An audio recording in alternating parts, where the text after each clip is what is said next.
ఉదయం పూట ప్రమాదవశాత్తు షార్ట్ సర్క్యూట్ జరిగింది. 6:16 ఫైర్ డిపార్ట్మెంట్ కు సమాచారం రాగానే వెంటనే నిమిషాల్లో ఫైర్ సిబ్బంది ఇక్కడికి వచ్చి ఈ అగ్ని ప్రమాద నివారణ చర్యలు చేపట్టినారు.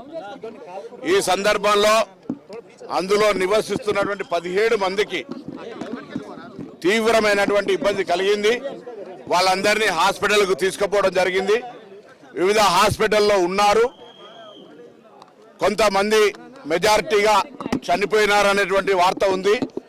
పూర్తిగా వాటి అంశాలు ఇవ్వడం జరుగుతుంది. ప్రభుత్వం తరఫున అన్ని రకాల చర్యలు వారి కుటుంబ సభ్యులకు సంబంధించి ఇప్పుడే గౌరవ ముఖ్యమంత్రి గారు కూడా మాట్లాడినారు. ఇమ్మీడియట్గా ముఖ్యమంత్రి గారు సంబంధిత అధికారులకు మాకు ఇమ్మీడియట్గా ఆదేశాలు ఇవ్వడంతో పాటు ఇక్కడికి వచ్చి అన్ని రకాల చర్యలు తీసుకుంటూ ఎక్కడ కూడా బాధిత కుటుంబాలకు ఇబ్బంది కలగద్దు, వీలైనంత వరకు ఇమ్మీడియట్గా మెడికల్ ప్రిన్సిపల్ సెక్రటరీకి ఆదేశాలు ఇచ్చి సంబంధిత పోలీస్ కానీ ఫైర్ కానీ అన్ని రకాల చర్యలు తీసుకోవాలని గౌరవ ముఖ్యమంత్రి గారు ఆదేశించారు. ఫైర్ యాక్సిడెంట్ మీద కూడా విచారణ చేస్తాం. అది అన్ఎక్స్పెక్టెడ్ జరిగినటువంటి ఏం కుట్రగూణంతో దాగినటువంటిది కాదు. ఇందులో ఎవరు కూడా ఏ అధికారి కూడా నిర్లక్ష్యం చేయకుండా వెంటనే వాళ్ళ విధుల యొక్క అటెండ్ కావడం జరిగింది. జరిగిన సంఘటన ప్రభుత్వం తరఫున ముఖ్యమంత్రి గారు దురదృష్టకర సంఘటన చెప్పినారు. వాళ్ళని కుటుంబాలను ఆదుకోవడానికి సంబంధించిన విషయాలపై కూడా ప్రభుత్వం వెంటనే ఉన్నతాధికారులు చర్య స్పందిస్తారు. సంబంధిత కుటుంబానికి పూర్తిగా రాష్ట్ర ప్రభుత్వం నుంచి సానుభూతి ప్రగాఢమైనటువంటి సంతాపాన్ని వ్యక్తం చేస్తున్నాం. వారికి ఇబ్బందులు లేకుండా ఉండే విధంగా తదుపరి చర్యలు ఇప్పుడు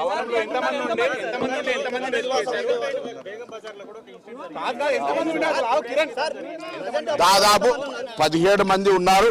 17 మంది కూడా వాళ్ళని హాస్పిటల్కి తీసుకోవడం జరిగింది. అందులో ఇంకా డెత్ కన్ఫర్మేషన్ అనేటువంటి అఫీషియల్ గా వచ్చిన తర్వాత చెప్తాం.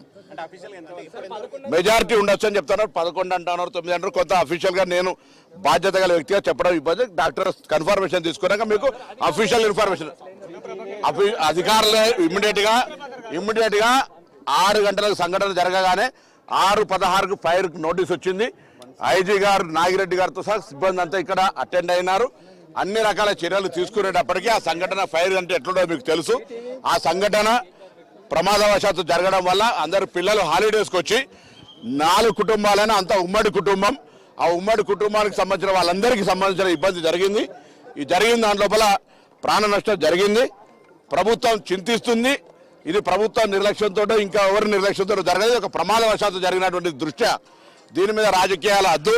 ఎవరేం మాట్లాడినా అందరూ కూడా కలిసి ఈ ఆపద సమయంలో వాళ్ళ కుటుంబాన్ని ఆదుకోవడానికి అండగా ఉండాలని గౌరవ ముఖ్యమంత్రి గారు ఆదేశించినారు. ముఖ్యమంత్రి గారు కూడా ఆ బాధిత కుటుంబాలతోటి టెలిఫోన్లో ఇప్పుడే మేమే మాట్లాడించినాం. సో మేము మా యొక్క పునరావాస చర్యల్లో ప్రభుత్వం మొత్తంగా అన్ని శాఖలకు సంబంధించి ఇక్కడ ఉన్న బాధిత చనిపోయినటువంటి వాళ్ళకి సంబంధించి కానీ మిగతా అన్ని రకాల చర్యలు తీసుకోవడం మనకి ఇప్పుడు రాజకీయాలు వద్దన్నా వారైనా మాట్లాడుంటే వాళ్ళు మళ్ళీ పునరాలోచన చేసుకొని చెప్తారు. I don't want do politics.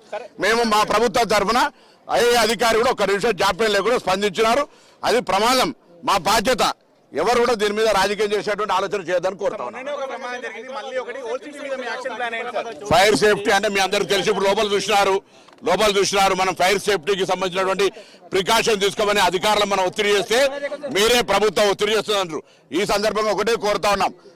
Fire కు సంబంధించి అన్ని రకాల అది సంస్థలు, విద్యా సంస్థలు కావచ్చు, ఆసుపత్రులు కావచ్చు, రెసిడెన్షియల్ లొకాలిటీలు కావచ్చు, మార్కెట్ షాపింగ్ కాంప్లెక్స్లు కావచ్చు, ప్రమాదం చెప్పి రాదు. ప్రమాదానికి సంబంధించినటువంటి ఫైర్ సేఫ్టీ అందరూ తీసుకోవాలని కోరుతా ఉన్నాం. మనం దాని తర్వాత స్పెషల్ డ్రైవ్ కూడా చేయడానికి ప్రభుత్వం నిర్ణయం తీసుకుంటుంది.